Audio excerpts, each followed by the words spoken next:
Hello everyone, it's Jason. Welcome to another video for Disney Villainous. So in this video, we're going to look over the comparisons between the brand newly released Introduction to Evil base game, celebrating Disney's 100, versus the original core edition. Um, which we're wondering, why are we comparing them? I'm trying to remember what the original was called, because I always forget.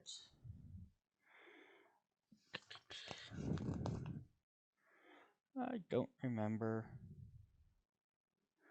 Anyway, um, no, so alright, why are we comparing them? So they just came out with this, and what it is it's a re-release of the base game, but with only Maleficent, Captain Hook, Ursula, and Prince John.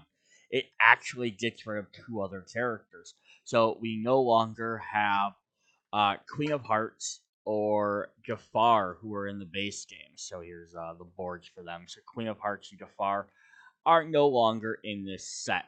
The other big thing they did was they reworked every single character um, to try and make them, I think, a little bit more simpler and balanced. And they got rid of some stuff. Maybe they determined they were just too difficult. After doing, they like how many 5 other sets of this plus the Disney or plus the Star Wars plus the Marvel ones. So they reworked these characters a bit. So the idea of the video here is to show off. We're going to compare kind of side by side as much as I possibly can. What is difference between the two games, and um, so that way you know what you're picking up if you want to get it. So if you already own the core game, whether you want to go pick that up or not, pick this up in addition.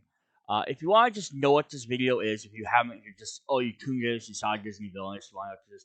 I do have another video, which I'll put a link in the description, which is just the regular unboxing for this. You can go ahead and check that out. Now, I'm not going to go through every single card in the game. I'm just going to go over the stuff that's different. And I'm not going to go through explaining how each character necessarily works and other nuances.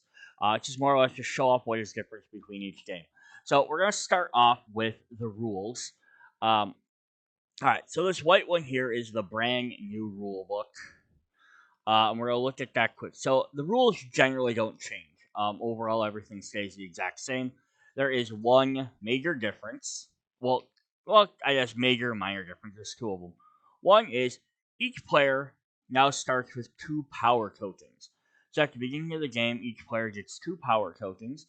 And the other thing is your character starts on the objective spot instead of on one of the 4 boards. So you can move anywhere, which again doesn't seem like a big deal, but it also means you can start wherever you want. Versus if we look at the original rule book, the way everyone started was the first player had no tokens, the second player got 1, and the third and fourth player, which this should only be a 4th-player game, only got 2 tokens. And if you played 5 or 6, everyone got 3. So that's actually a fairly significant difference in how the game is going to start off, because it means everyone starts off on an equal footing for what they can do on their first turn. I think the original idea of stacking them up like this is being the player on the first turn gets an advantage. They go first every round because it's always player A, B, C, D, A, B, C, D. So they always had that one little advantage of getting to go first and play stuff. Um, but I don't think in the end that makes as much of a difference. Um, because most of the thing, because everyone usually got to play through to finish off the round to see if they won anyhow. And then again, the minor differences. Now you instead of starting on your first spot, you start off to there. The only thing this means is that after your first turn, it means I don't have to jump to any of the 3 spots. I can also choose the first one to start off. So that's only a very minor difference. Other than that, for rules wise, everything else stays the same. For the basic general rules, um, 2 other things that do change a little bit, or what kind of changes. One is you'll notice a lock token on here on Hook's board, as well as Ursula has one. They removed that lock mechanic from the game completely. So the newer version does not have the lock token anymore. So this goes away, and they don't change that. And that's part of what they did was they changed their deck. I don't know if that was just confusing people because only some characters had it, some didn't. or what, or if they just I don't know why they got rid of it. But that's kind of more of a gameplay issue than like a general rule. And the only other thing that changed is the new set does not have a fate um token as well. And I think some people are like, oh, they changed that. They didn't actually change that rule because of the way the fate token works. If I can find it here, was for a 5-6 player game. The original base game had 6 players, so that was to stop if you're playing a 5 or 6 player. 1 through 4, you weren't supposed to be using it anyhow, so it didn't matter. Now I say that, although even though I've played 1 to 4 player games, I'll still use that fate token anyhow. And I think that personally, just as for me, it helps you from ganging up on somebody too much. You see someone's winning, basically then what it broke it down to is you're playing a 4 player game. It really broke it down to like, okay, player one can fate someone, then now somebody else has to take the other 3 players. If they know that the fourth player is going to win, players 2 and 3 have to decide between themselves, or players 1 through 3 have to decide between themselves which one of them is going to take a fate and risk it to then the next player can turn around and fate player 4 again if it's getting that close to winning. So it kind of forced, even in the smaller game groups, um, villains to kind of have to work together to sabotage each other if they really want to sabotage someone else. Whereas a 5-6 player game, you still had to do that, but being that there are 6 players, there's maybe more of a chance more people are getting closer to time. But yeah, that didn't really change as a rule. They just eliminated it for player count. All right, so that's the difference in the rules. Let's look at some of the components. The cauldrons. The new one has a silvery gray one. The original one has a dark gray one. Otherwise, they're the exact same cauldron. This is just to hold your power tokens. The power tokens themselves actually stay the same, so I'm not going to bring them out to show them. This is a very, again, minor difference. The next big one is going to be the movers. So we have our. Let's see if I can bring my camera up a little bit closer here. We have our new movers, which are all shiny metallic for the 4 characters, and they just fell right back off. There's Maleficence is that way. Yeah, so it's just shiny metallic. Otherwise, the designs are the exact same for the original. The originals were just like this transparent color. Um, for each one. So they're the exact same movers, exact same design. They didn't change anything on them. They just made them metallic, which kind of looked then like some of the newer like Target collectible ones. You buy the Target exclusive editions. One of the 3 has like a metallic paint job. Um, so it kind of fits into that theming of being like an exclusive edition. But it doesn't change the movers at all. So if it's gonna happen is they're gonna look some are gonna look a little bit different, but again, if you're buying that Target, one of 3 of yours are gonna look different anyhow. So that's again a very minor thing. Um, all right, so then the next thing is going to be the actual specific character stuff. So before I jump right into each character, we're gonna look at these action cards quick. So here's the new one on this side. The lists all your different powers. Here's the old one. So this is kind of neat because the new one actually gives a better description of what each different card type does. You also notice one of the card types is missing. Activate. They don't have the activate icon on here anymore. Um, so that doesn't really show up as much in there, or at all. I don't think it shows up at all. I think they just got rid of it. So that's one thing. The new cards give a little bit better description. Although it's kind of funny because on the reverse side, explaining how the players have to win, they just list the very brief descriptions of how they have to win, whereas the old one um, sometimes broke them down a little bit more. Um, so like Maleficent here, it's just must have curses at each location in a realm. Each player plays curses and moves them as needed into each realm. So they did simplify them. The other big change there is they changed villains to only these villains can only win at the start of their turn. Um, and basically that was everyone but the Queen of Hearts and Captain Hook. So Maleficent, Ursula, and Prince John had changed, used to have a thing. They had to wait till the beginning of their turn. So if they got something, if they're the first player and they achieve their goal, they had to wait until everyone else got to play a finished turn to do it. If they're the fourth player, then they got lucky. Because then, well, they still didn't get lucky. They finished their turn. They had to let everyone else play another round. Now they've changed it. Just if you get there, you win. Um, so yeah, I think that's to kind of make the game a little bit easier and also maybe stop some of the frustration of like I got everything finished there, and now I've done all this work, and then someone can come through. And ideally, again, if you're playing a four-player game, especially without that fate token, every player can fate you one time, basically spend their action on their turn. Also, now you have three people hitting you with fate tokens, could completely destroy your entire game, even though you just won. And I can see where that could be definitely be a bummer. That's also why I included that fate token. So then that way, like that's why I include it in four-player games because in that way, if I'm about to win and the other players realize that, yeah, three players they could fate me only twice then, but one of them also had to take the fate themselves, so it would definitely hurt somebody else as well. Um, so yeah, there's definitely a difference there. Then we have the guidebooks. I'm gonna just set my camera up a little bit differently here. See if I can set these up.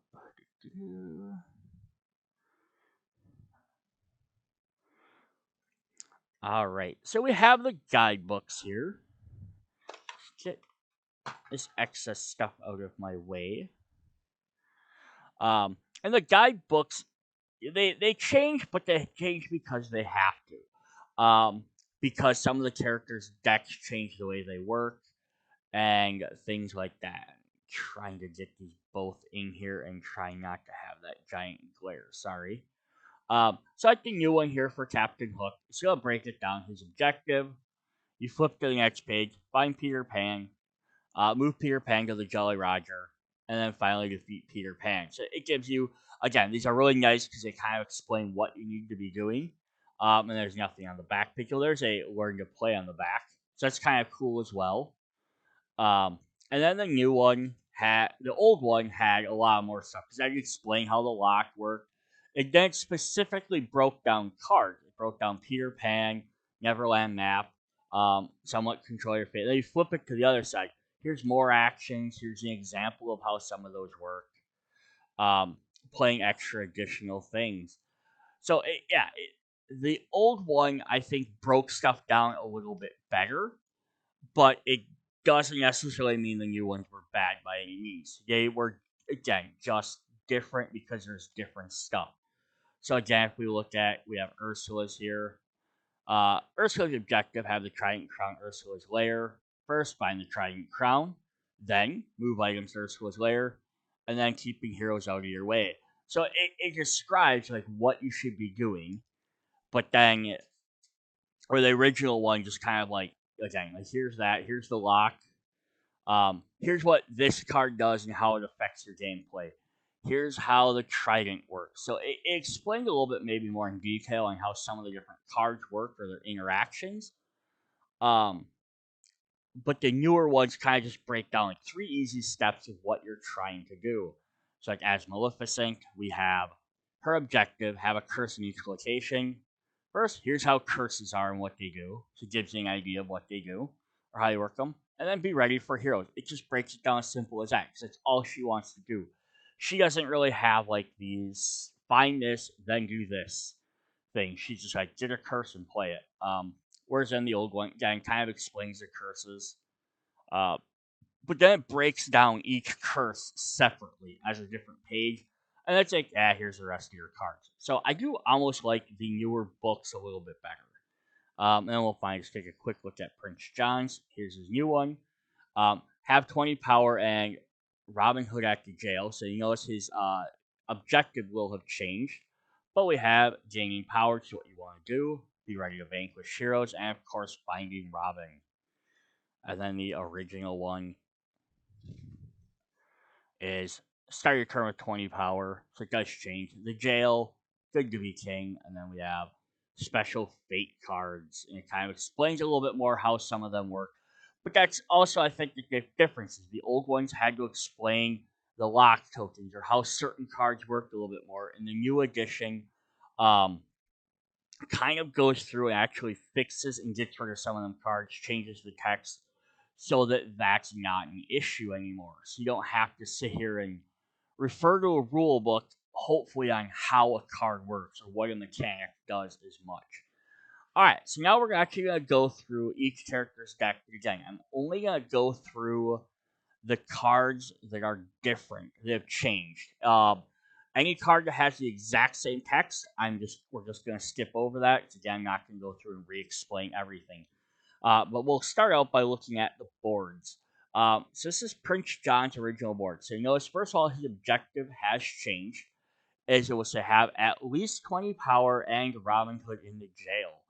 So that's going to change from his original one that says start your turn with at least 20 power. It added putting Robin Hood in the jail, and I think it does that because originally he technically wouldn't even had to worry about his fate deck. You could just sit there and get 3 power, get 2 power, get 3 power, get 2 power, and not even play any cards. Yes, it might not win every time. Um, or you could play like a card here or there, but like you could probably get away with not really doing a whole lot because you're just trying to collect points. You don't spend cards, you don't worry about them. You know, so they kind of fix that, so now you have to interact with your other deck a little bit more. Um, the locations on almost every card or everything stay the way. So we have um, Sherwood Forest, Friarstuck Church, and Nottingham. Like I don't think any of the symbols change on any of the cards or on the boards, with two exceptions. None on his though. So he's all the same stuff, and then the jail has the 3 spots. So yeah, his board stays the exact same. Um, I don't think they really changed the boards too much. So our first card that is different is again, no, just to help maybe clarify these. Again, new side over here, old side over here. The old ones will be sleeved. Um, so we have cowardice. So big change you can see here is they have heroes versus allies. So the original one said, uh, during another player's turn, if they have 3 or more allies in their realm, you may play cowardice to play an ally for free. Now the new one says if they defeat another hero, you may play cowardice. They're the top 4 cards of your fate deck, and you may play a hero, discard the rest. So the original one let him kind of make sense thematically. He's a coward. It let him summon um, allies to come in and help him win the game. Like, hey, I'm being attacked. I need help. The new one instead is if somebody else defeats him, now you gotta find a hero to summon it and make him a coward. But it's a way for you to try and pull Robin out of your deck quicker. That's the kind of the idea of it. Alright, the next different one we have up is set a trap. So the original says you may move an ally to any location, perform a vanquish action. Now the new one says you may move an ally to any location, reveal the top 4 cards of the fate deck. You may play a hero, discard the rest. So instead of just letting you automatically vanquish someone, um, instead it's gonna let you bring that ally, and again, now look for Robin. Um, also, notice the cost went down by 1, which again really helps out for him trying to gain power. So that's a little bit different there as well. Then the next one we have that's different is Imprison. Um, so Imprison just says instead of move a hero to the jail, it says move any hero except Robin or Little John to the jail, which thematically makes sense. He didn't really lock up them, but he did lock up some of the other characters. So I think they changed that. Also because now you're trying to force Robin out, and one of the goals is the victories is to get Robin in the jail. They definitely don't want a card to just let you move him there. So I don't think that generally really breaks the card too much, or changes it too much. It just negates it a little bit. But that's his main deck. That's all it really changed. He didn't change too much for that. What he really changed were the ally or the fate cards. That's where his deck changes a lot. So here we have Robin. The original, the original says, the amount of power that Prince John gains from each card or action is reduced by one power. So the idea of robbing out there is constantly stealing one money from him or making it harder to earn money. The new one, though, basically just goes against all that and just wants him to be defeated. So it says when Robin is revealed or found, you must play him immediately to Sherwood Forest. Any other fate cards revealed during this action are discarded when Robin is defeated and moving to the jail. So it's such a thing. He comes out, you have to play him, and then so another player can't be like, well, I'm not going to play him. That's his victory condition. It forces him out, much like some of the other characters that do that have a forced defeat effect. But when you do defeat him, he moves to he goes right to the jail. So that helps you out as well. Then we have Little John. The old Little John said when Little John is played, you may take up to 4 power from Prince John and put it on Little John. When Little John is defeated, the powers return to Prince John. So this was a common theme in the original one about letting you steal money from Prince John or steal his power tokens. Um, and then you had to defeat a character to get it back. And they kind of negated that a little bit. Now it's just he gains what Robin's old effect was. Reduces it by one. Um, so yeah, it makes him harder to get it, but it's not forcing him to have to defeat Little John to gain his money back. Alright, then we have Maid Marian. The original says when defeated, find Robin Hood and play him to the same location. The new one changes slightly. It says when Maid Marian is defeated, find Robin Hood and play him.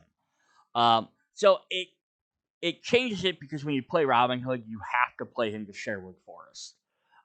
Versus where Maid Marian is. Because this would be a thing as someone could be like, you could be like, oh, I capture Maid Marian, I put her in jail, then I defeat Robin Hood, I put, so there's that. It's again, it's just a little, it's more of that is just wordage to make sure the game works right.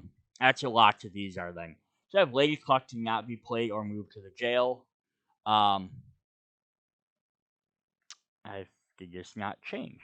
Lady Cluck to not be played or moved to jail. This one stayed the same. I apparently messed up and I put that one on top as well. Alright, whatever. We'll just keep moving then. Then the last one we have here is Steal from the Rich. So the original says take up to 4 power from the Prince John, put it on any one hero, and that hero is defeated, return to Prince John. So the original new one states the same thing. It says take the 4 power, put it on one hero. It says you cannot place power on a hero that is in the jail, which makes sense. And when that hero is defeated, the power is returned to Prince John. So just added that little extra thing of going to jail. So overall, Prince John's deck does not change that much. It basically, the main thing is you have to defeat Robin. So they added a little bit of stuff that when Robin comes into play, where he's dictated to being or how to get him out. Otherwise, his deck fairly stays the same, which is kind of nice. Alright, so then we're going to take a look at Maleficent. Alright, so Maleficent's board, the big thing is going to be her objective. It's now have a curse at each location versus the original is to start your turn with a curse at each location.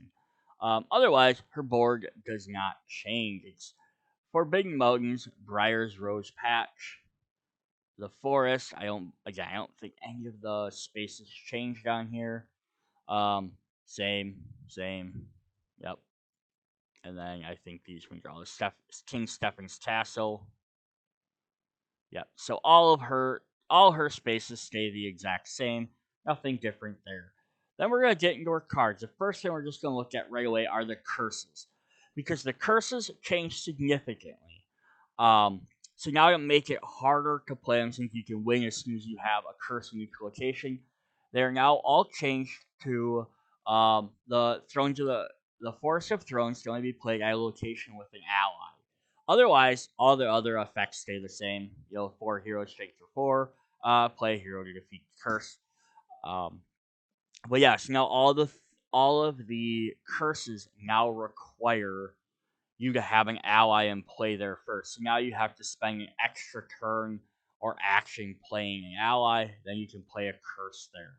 So that just makes them a little bit harder to play. So here we have Dreamless Sleep. Again, same effect, -2 strength. Just now you have to have an ally, and the same thing with Green Flame. Um, so yeah, that's just a it's a pretty big difference, to be honest, because it changes again how quickly you can play her deck, because you can't just drop 3 curses down and then hope that the no one's faded you and put something in their way that would force you to get rid of them. So it makes you spend more time basically weighing things out how long your deck takes. The next one we have up is her condition. So they did this for a lot of the cards in this game. Is the conditions they tried to make them more even and they reduced them. So instead now, if another player defeats a hero with a strength of 4 or more, you defeat a hero with strength of 4 or less. They just changed it to threes. So it's just reduces, so you don't get to defeat as powerful of foes. So you actually have to work towards getting rid of them bigger fates or bigger heroes. But it also makes it maybe easier to play because now you don't have to wait until another player gets rid of a big card. Then her last deck card that changes was the Raven, which is a very minimal difference. Um, so it says before Maleficent moves, you may move Raven at any location, perform one available action at his new location, cannot perform fate actions. He costs 3, but now he costs a little bit more, so they upped that. But that's the same thing as it says move to a location, perform one available non-fate action to location. Curses cannot be played at his location. So that's the other big difference there. It's because he is an ally technically, but they made it so you can't move him to a spot and then play a curse, and move him to a spot, play a curse, because that would basically just always negate the whole point of the new ally thing. Um, but yeah, that's not too bad. Her deck right there, her deck did not change that much. It was lowering the 1 power and then the allies getting added in there, and then this just working with that. Otherwise, her regular deck stayed the same. She has a couple of fate cards that changed. So we have Merryweather here. Curses cannot be played to Merryweather's location. Just changed to curses cannot be played or moved to her location.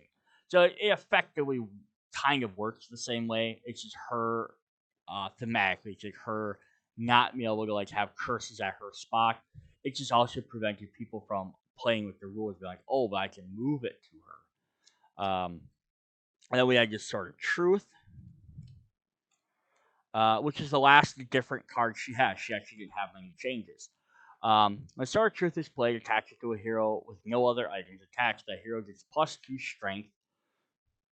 The cost to play a cursor to location is increased by 2 power. So this works almost the exact same. They just added some stuff. So all they did was they highlighted the word item and curse to make it purple and blue, which I think was just a printing error. But they also said they added in the line that said they got rid of the line that says hero gets +2 strength, although it does have it listed down here. So I'm not sure why they got rid of that as like a little bit of a reminder text. Um, but maybe they just figured if that symbol's down there, that should be stated that they gain a bonus. So hopefully they didn't change that from one card to the other. All right, so that's Maleficent's deck. Her stuff did not change very much. She's pretty much the same character, just with that added restriction of the fate or the ally cards for the curses. All right, up next we are going to look at the pirate Captain Hook. So defeat Peter Pan at the Jolly Roger. Now his deck changes a little bit more, uh, because of the way his board changes. So for the most part, it stays the same. We have Jolly Roger, Skull Rock, and Mermaid Lagoon. Jolly Roger, Skull Rock, and Mermaid Lagoon. They have the same symbols. So the big change here is the last one. So the new one is now Lost Boys Hideout versus the Hangman's Tree, and it gets rid of the lock mechanism. So if you don't remember, the lock mechanism basically means nothing can be played there until the lock card is removed, or you can't. Sorry, not things can't be played there, but you can't move there. So effectively shut off this spot until you play. I believe you had to play Neverland map to get rid of that one lock. So it really limited what Captain Hook could do. So it's basically saying, Oh, other players can move to all four locations and they get all these extra actions. Hook doesn't get one until he finds a specific card. Um, so they just got rid of that. And maybe also part of that, because they kept the same image. So maybe also the name they changed Hangman's Tree because maybe they thought that was a little bit too aggressive for a kid's game. Um, but because they got rid of that lock mechanism, a lot of his cards changed. So first one we're gonna look at is the Neverland map because that was the big one there. Um, so the original one says Neverland map is played unlock Hangman's Tree. So you had to find this one card in your deck um, to be able to get rid of that unlock. It says generally you play an item, you may instead discard Neverland's map instead of paying for the item's cost. And now the new one changes completely. It says whenever Man Lap is played, find Peter Pan and play him. When you defeat a hero, you may discard Neverland's map. So what this does um, is it effectively changes how fighting Peter Pan works because originally you just had to find Peter Pan and defeat him. It wasn't that big of a deal. But this one, now you don't have to worry about unlocking and that. So let's look at Peter Pan here to see how he changed. For that reason, he costs 8 strength. But the original said, when Peter Pan is revealed, you must immediately play him to Hangman's Tree, even if it is locked. Any other fate cards revealed during this action discarded. Um, so this worked very much like Robin Hood did in the original. It forced him to a certain spot, but here, even if it got locked, he just sat there. But then he didn't do anything else. Now they changed Peter Pan to only be played to the Lost Boys hideout, so it works the same way, kind of. But while Neverland map is in Captain Hook's realm, Peter Pan cannot be moved. Because the whole point to defeating Peter Pan is not just to defeat him, you have to get him to the Jolly Roger, which moves him across the entire board. But now, when you have the Neverland map out, you can't move Peter Pan, and the only way to get rid of the Neverland map is by defeating another hero. So you have to get another hero, defeat them to get this off there. But once you get it, you find Pan. So you play Neverland map, Pan gets put out. Now, could definitely happen is you could go through the Fate deck, Peter Pan could get drawn another way, so you don't have to play Neverland map anymore. So it removes the whole thing of being forced to play a specific card, finding one card in your deck to play a specific card to win the game. Because there are other ways to get Peter Pan out. If you get that card, great, helps you get him out. But he could get faded out by your opponents attacking you anyhow. So that's one big difference in the way Captain Hook plays. All right, so let's look at what his other cards changes are. So we have Obsession.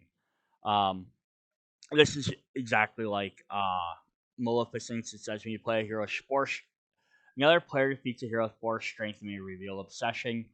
Reveal the top card of your fate deck to reveal either a hero, player, or discard heroes. Again, this is helping you find Peter Pan. They just reduced it to 3 strength. Again, trying to make these easier to play so they weren't sitting in players' hands forever waiting for that harder character to come out. Up next, we also have Cunning, which does the same thing, but this lets us use allies. But it reduces it from 4 strength down to 3. So yeah, they just tried to make these a little bit easier to play so people aren't hanging on them forever. And then we have Worthy Opponent. Um, so it says, gain 2 power, reveal a card from the top of your fate deck until you reveal a hero. Play that hero and discard the rest. It also says gain 2 power, reveal cards from your fate deck and reveal play that hero, discard the rest. Why did I put this in here? These are the exact same. Oh, that's why. It's a very minor difference. So the original said reveal cards from the top of your fate deck, and the new one just says reveal cards from your fate deck. Again, it's a gameplay thing. I think they just like they did with the strength card, um, with like having that one added to +2 strength for the Sword of Truth. They just got rid of rules. I think they think people are gonna understand. Like they draw cards from the top of your deck or reveal from the top of your deck. I think he just got rid of that. Is like helped make the card look a little bit cleaner. Thought to remind people. They figured if you're playing a card game, you should know to take cards from the top of your deck. And hopefully no one's trying to be abusive and be like, well, it doesn't say the top of my deck. Alright, then we have Tinkerbell. So Tinkerbell originally said when it's played, you may discard one ally from her location. Um, and then the new one says Tinkerbell is played, discard one ally from her location. These are the exact same again. Did I mess up some of these? Oh, again, yeah, again, very minor difference. So I keep missing on here. I keep forgetting why I put these on here. It's just, you may discard one ally from her location. The new one says discard one ally. So the original one had an optional effect. The new one has a forced effect. Why, as someone playing a fate card, would you not force someone to do it? But I think the reasoning behind it was um because of cards like Obsession. So it says, reveal cards in your fate deck and could reveal a hero, either play or discard the hero. The idea was that I think if you play a card like Obsession, or even like Neverland Map, and you put Peter Pan out and you had your allies at that location, um, I think the idea is like if you played something and you forced Tinkerbell out, the original one is you weren't forced to also get rid of your cards. But now the new one is like they're just like, no, she's a good guy. She's gonna make your cards go away. So that also then limits where you can put, because originally the original one you could put Tinkerbell at any spot. It didn't matter because you could opt just not to get rid of your allies. The new one, either you have to get rid of one of your allies or put it in a location where you don't have allies, so it might hinder you in a way you're not expecting. All right, then we have Taunt, which is the last of his new cards, or different cards. So the original Taunt said when Taunt is played, it attaches to a hero. Captain Hook must defeat heroes with Taunt before defeating other heroes. And then the new wording says when Taunt is played, attach it to a hero. Captain Hook must defeat heroes with Taunt attached to them before defeating other heroes. So yeah, this is one of the weird wordage things they changed.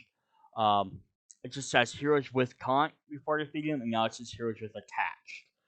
Um, so it's kind of an odd thing. Like we get rid of one thing that says top of the deck, but then we add another card that says this card is attached to them, which um, maybe it's just assuming that you don't, like it already says attach it to them, so you'd have to assume that the attach it belongs to them.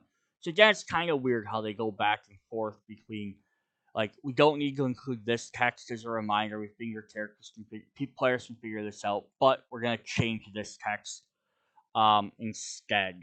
So that is a little odd, but otherwise his deck overall doesn't change too much. It just gets rid of that lock mechanism that forces you to rely on Neverland Map. Now, Neverland Map will definitely help you, but it is not a forced card that you have to search for and play to be able to even play the game. All right, and then we're gonna jump into our last character, which is Ursula. So let me just move those out of the way. Ursula changes the most. Now, I would say if there was any character you were going to rebuy this game for, like as for how much they change, Ursula would be the one that you're buying it for. So her objective stays basically the same. Have the trident and crown in Ursula's lair. It just removes the starter turn, but her board changes a little bit more. So we have Ursula's lair and Eric's ship here on the new version, and the old version has Ursula's Eric's ship. But we changed the activate icon, which lets you play an activate ability that's on a card, with a fate icon. And then if we go to the other two, we have the shore and the palace. Um, we now have we replace a play a card action with another fate action. So um, she takes her fate from this side and puts it on the first spot, and then she gets another draw action. Basically, they got rid of that activate icon because they were trying to not. They're trying to get rid of that as being a thing on a card, that you jump on a card to activate an ability, like that specifically. And they also get rid of the lock token. Now, this is a huge change for her, even more than Captain Hook's deck, because of the way her deck utilized that. So we're going to look at this card first, which is called Change Form. So yeah, this actually really changes a complete different way in how her deck works. Now her objective stays the same, but the way her deck interacts is completely different. So the original change form cost one. It said move the lock token from Ursula's lair, Ursula's lair to the palace. So basically, she always had one spot locked off. And again, I think this is part of the reason why they got rid of that lock mechanic because it seemed unfair that I have four options. That player has four options. I only have three options. And then even with Captain Hook, if you played a card, Neverland map, and you got rid of that lock icon, now I'm back up to four. I can play the game, whatever. I don't have to worry about it. Ursula always had one location locked. She had to keep playing this card to switch between which one she wanted to go to. I personally think that makes for a very interesting mechanic for more of like the advanced game. I can see why not maybe having that in the core set like makes sense or making it different for easier players. So now the new one says instead with the top three cards of your fake deck, discard one and put one at the bottom of your fake deck. Then put one on the back top, then put one back on the top of your fake deck. So you get three, you get discard one, put one on top of your deck, um, and then discard one, put one on the bottom of the fake deck, put one on the top of your fake deck, and discard one. So you kind of just stack the deck a little bit. Yeah, so it just lets her play around with her fate, which helps you look for certain cards or avoid things. But it does cost a little bit more.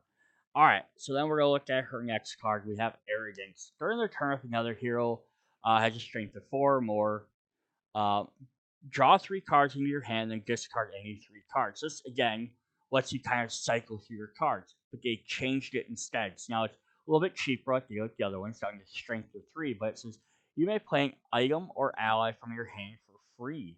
So it gets rid of her ability to search through her deck, um, but it lets her play a card for free, which is actually kind of neat. But yeah, there's a reason for that. I believe they added that drawing thing to another card. So let's look at her allies here. Her allies have changed because they got rid of that activate icon. Fulton used to say if you land on his spot, if you land on that activate spot, you could use this ability. Um, to move a hero from Fulton's location to an adjacent unlocked location. Now it just says Fulton is not discarded when they're used to defeat a hero. Um, so the idea originally was that you had to get to that one spot with Flotsam and Jetson's actually the same thing. Move a hero from Jetson location and additional. Now this is Jetson is not discarded when they're used for a hero. Now Ursula only has two allies, Flotsam and Jetson. So basically, if they are used to defeat a hero in the original version, like if you did a vanquish action example and they defeat a hero, then they would go away. Now instead, they always stick around because they're the only characters. You don't get rid of them. They're always a nuisance. The original version, because that activate icon, um, so basically you moved Fulton and Jetson to a spot where a hero was. Then you had to go back to that first Ursula's Palace, use the activate icon to activate their ability, collect and move them heroes somewhere else. If you didn't want them disrupting, basically you're going to have to keep moving them somewhere else. So you weren't getting rid of heroes, you were just shuffling them around, maybe piling them up in one location to free up your other spots. Um, but now there's actually a way to get rid of heroes. That brings us to our next card. And this is why her deck is completely changed. That lock icon's gone. Because now all the binding contracts have completely changed how they work. Originally, it says when a binding contract is played, attach it to a hero who is not Ursula's lair. That hero is defeated when they're moved to Ursula's lair. So this is you would attach this to, like, let's say I have Prince Eric out. I would attach this to Prince Eric, and then I would use Flotsam and Jetsam to essentially, swarm around him and move him to Ursula's lair, and then that would defeat him. That was the only way to get rid of him. Now, instead, what they did was they said binding contract can only be played to Ursula's lair. So this plays it specifically to that location. And now this location gains a vanquish action. Once the vanquish action is performed, place binding contract in the discard pile. So now what happens is you put and all the contracts are the same. So they changed it from not being placed at the palace, you have to move them to the palace, to now you just place the contract on the palace. So instead of attaching them to a character and then having to move that character and move that with that contract to a specific area, you just play this to an area, and then now you have to try and move that character to that area. Um, and the yellow one does the same thing for the shore. We had, of course, two of those, and then we had one for the ship, or two for the ship. Um, so yeah, what this does now is it lets you float and inject them to get to a specific area where you have a binding contract, um, and it lets you use a vanquish action. So now with the vanquish, because you don't have to do it on the spot, I can play this on Eric's ship, move float him and jets him wherever I need them to be, then go to the Eric ship and use the vanquish to get rid of them, and then those guys aren't discarded. So I don't have to spend time trying to move a character around. I can basically play my four binding contracts out, and then whenever my Fulton and Jetsam are wherever they need to be, I can just go ahead and go to whichever spot vanquish, but then that contract goes away. Um, so it has a very similar idea, but it plays very different. I like the fact also because your allies constantly stay out. Otherwise, and they're actually doing actions. They're there to like work like any other ally would kind of work. All right, so let's look at our next two. Of course, now we have the Trident, which is the main thing. So originally, the Trident said when it's played, find King Triton and playing this location, attach the Trident to him. When King Triton is defeated, the Trident is returned to Ursula at the same location. Now it can only be played to the shore. The shore is, of course, the second to the last area on the board. Ursula, Eric's ship, and the shore. And the last one's the palace. So it gets played there, but it's not attached to Triton, so you don't have to worry about trying to defeat Triton or use a binding contract on him, which I think this thematically almost makes more sense because the way these villains are supposed to be played, they're not supposed to be if the villain succeeded in their story. It's supposed to be up to the point they've succeeded in their story, pretty much to the point where then in the movie they fail. So this should have been like her, yeah, she's trying to try and crown what she does, but then when does she fail is when she starts playing Trident. Like that's, I mean, she does beat Trident, but that's kind of like sort of her beginning of her downfall. Um, so this just eliminates you having to do that. And then the crown changes as well to get rid of that activate icon. So look at the top two cards of your fake deck, either discard both or return them in the order. Instead, now it's just play to the palace. So basically, it just makes the crown and Trident not do anything. You play them, they don't do anything. They just sit there, and now they're just there for you to move around. So then you can focus on the rest of your deck. You're not focused on trying to utilize or worry about their special abilities. We have the Cauldron, again, gets rid of this activate effect. Uh, Gain 2 power for each binding contract in your realm. Um, so that's actually not a bad thing, but now it changes it and said if Ursula is at this location, you may find an ally or binding contract in your deck or discard pile and put it in your hand. I think it's actually potentially better. It lets you find what you need. And plus, getting rid of this activate icon for her deck means you're not constantly having because um you already had two locations that were because it's only in Ursula's lair. So if you ever wanted to activate the palace to get to the palace, to do stuff here, which is the way you move fate cards around, which is the only way to do that, you had to shop Ursula's lair, which means then you couldn't use any of your activate icons. Then you had to go find a change of form, and then go back to that. Then you had to go back to that spot. So you kind of got stuck trying to like play cards to unlock and lock that, and you had to go back. Like her deck was very convoluted and difficult. Like I don't think it was broken necessarily. I think it could be very interesting for an advanced gamer to play. Has some interesting strategies. I think it still work, but I could definitely see where the ideas or mechanics would be harder for a newer player, which is again the point of a base game. Now, if this would have been a 3-player expansion, where you have kind of like maybe like an easy, medium, and hard character, I could have understood that a little bit more. All right, our next main deck card. She has a lot of different cards in her deck. Most of her deck changes actually. Poor Unfortunate Souls. The original said you may move each hero to an adjacent location, and now it just says defeat a hero. You may move one unattached item towards Ursula's lair. So this becomes cost 4 instead of 2. Um, but it's like you straight up defeat a hero, which is very helpful. Otherwise, you don't have to worry about the binding contracts. Does a little bit more there. Her last, I think it's her last main deck card. Nope, it's not. We have Whirlpool. Originally, move a hero to any location, any unlocked location. Now you draw 5 cards to your hand and discard 4. So we had that original one that lets you draw 3, discard 3. This is just a better version of that. It's gotten rid of this whole thing about moving heroes around. They're not really worried about you moving heroes. Um, like Fulton and Jetsam had you moving heroes, you had cards that had you moving because you had to move them. You had to place that binding contract and then move them to different areas. Now you don't have to worry about moving them somewhere else. You play a binding contract, you just have to vanquish them, and you can vanquish from any spot. So they kind of got rid again that extra gameplay element.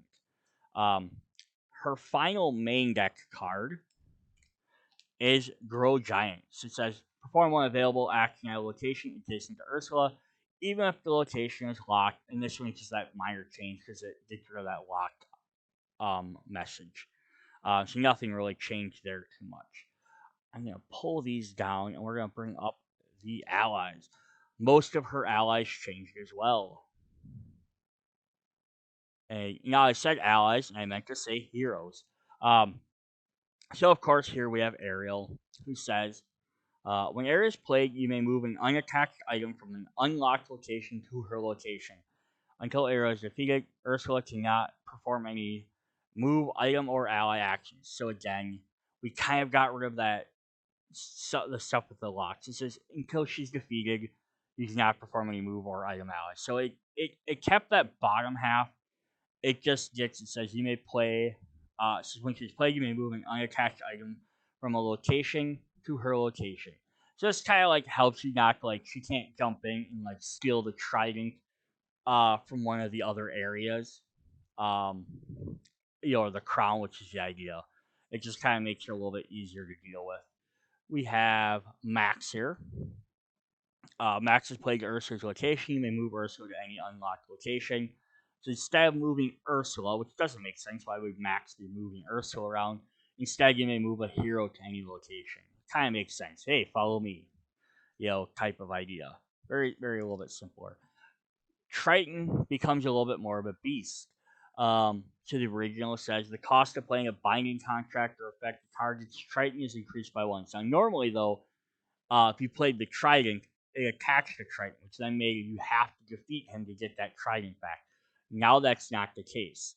But so that's why making that stuff cost more even made him harder. So now though it says when King Trident is played, move Trident and Crown to his location. Now they don't attach to him, but they both move to his location. So this is definitely an interesting thing. So it's like if you have one of them in Ursula's palace and the other one about to move there, and someone fakes you and they play Trident, they can reset them all the way to the other side of the board back to the palace. And now you can keep moving them though, unless you have like Ariel out. But you don't have to defeat Triton to get one of them. But it could completely reset your board. Then we have Grimsby. So when Grimsby is played, you may move the lock token to either side. So you got rid of the lock token. Instead, it says when he's played, you may place a binding contract in the discard pile. So you just hinder you in a different way. Then we have good old Flounder here. It says when he's played, you may shuffle Ursula's discard pile into her deck. Now, what's the whole point of that? Because Ursula has a lot of cards in her deck that let her draw and search for cards and find things in her deck. So he's basically shoving everything back into her deck. But I think she also has stuff like her post stuff out of her discard pile. And I think that was the idea, is to stop her from gaining stuff that she's already discarded, like she had.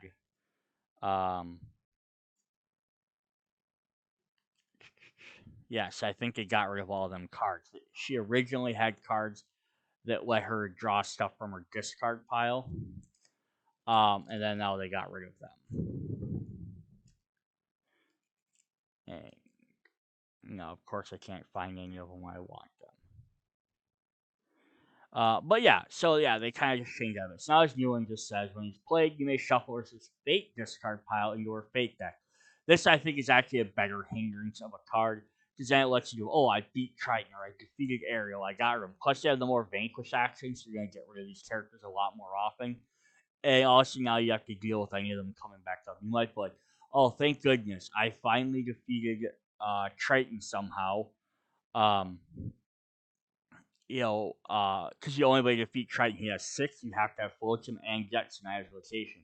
You could be like, because that gives you 8 points. You're like, oh, I finally defeat him. Then someone plays Flounder and shuffles him back, and you're like, oh, crap, now I have to deal with him again.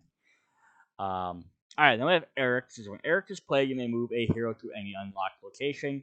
Instead, it changes, you may move an ally. So it kind of almost swapped what Max did. Um, so instead of Eric bringing a hero with him, it's almost more Eric scares an ally away, which would be Fulton or Jetson. This can definitely be helpful.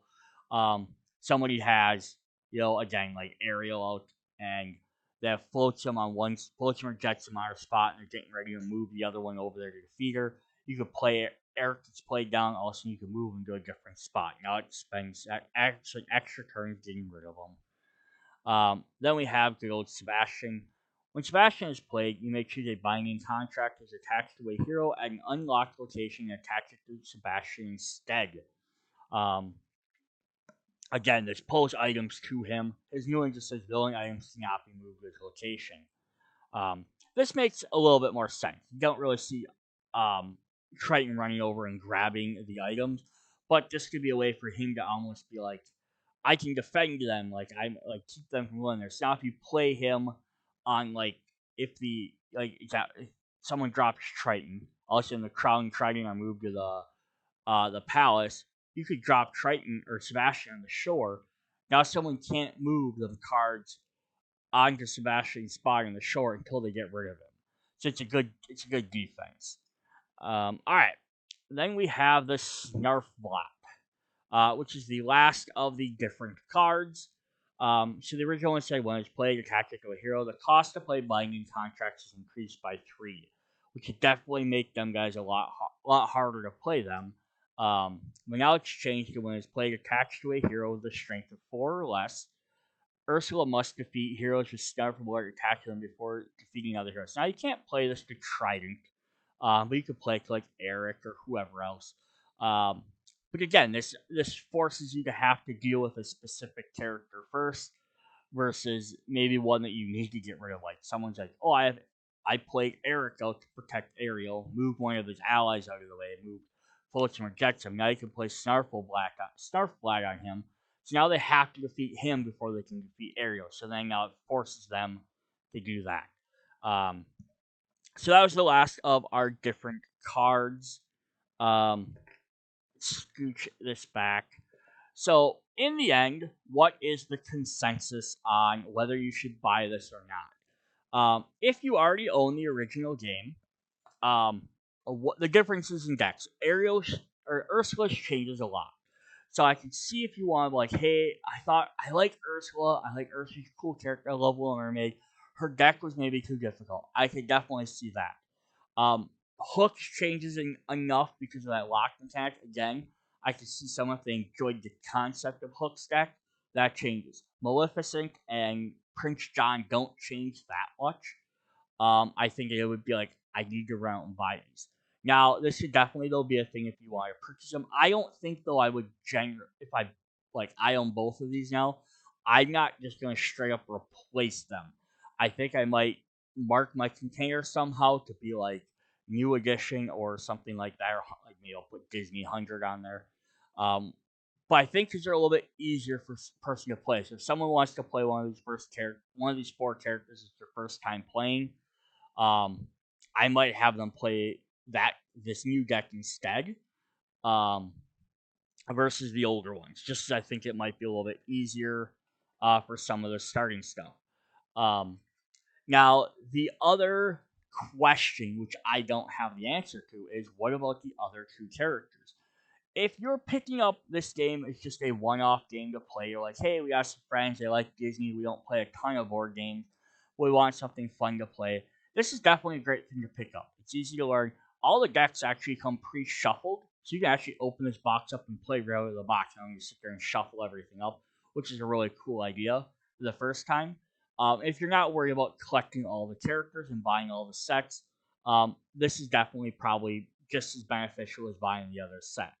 Uh, but if you think in the future you're going to want to buy every character, you're going to buy all the different expansions, there's like 5 other expansions, is if you bought this or if this replaces the original core set in the stores, I don't know how you're going to get access to them other 2 characters. It would suck having to go buy like a $40, $50 board game to get 2 characters if you don't really care about having the double decks for the other characters. That being said, there is potentially 2 possibilities they might do. They might release our Jafar here and our Queen of Hearts in another 3-player set. They could put these 2 together and put it in a set with a 3rd character.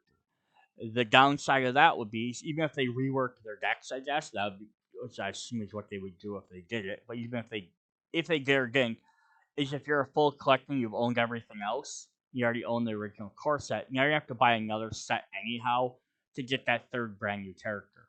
The only way they could get around with it is they are releasing Oogie Boogie as a single standalone character. So then in the future, they could potentially release these 2 with Oogie Boogie as a 3-player set. And then it'd be like, hey, if you bought this single set and you bought the original game, you don't need to buy this box. Nothing's changed. But then that, again, only means if they don't rework these decks like they did all the original. Otherwise, then, you might end up having to buy them, have 2 extra decks of these guys, plus have an Oogie deck, which is probably going to be too new for them to have updated as well. So then you literally have a full duplicate deck. So it's kind of interesting that they did that, that they took them 2 characters out. So I don't know how they're going to get released in the future, or if they're even going to be available. And they're fairly popular characters. Maybe not the Queen of Hearts as much, but I can definitely see a lot of people want to play Jafar because Aladdin's one of the best-selling Disney movies. So it'll be interesting to see what they do with that in the future. Overall recommendation: should you buy this? If you own the core set already, the original one, do you need to buy this? No.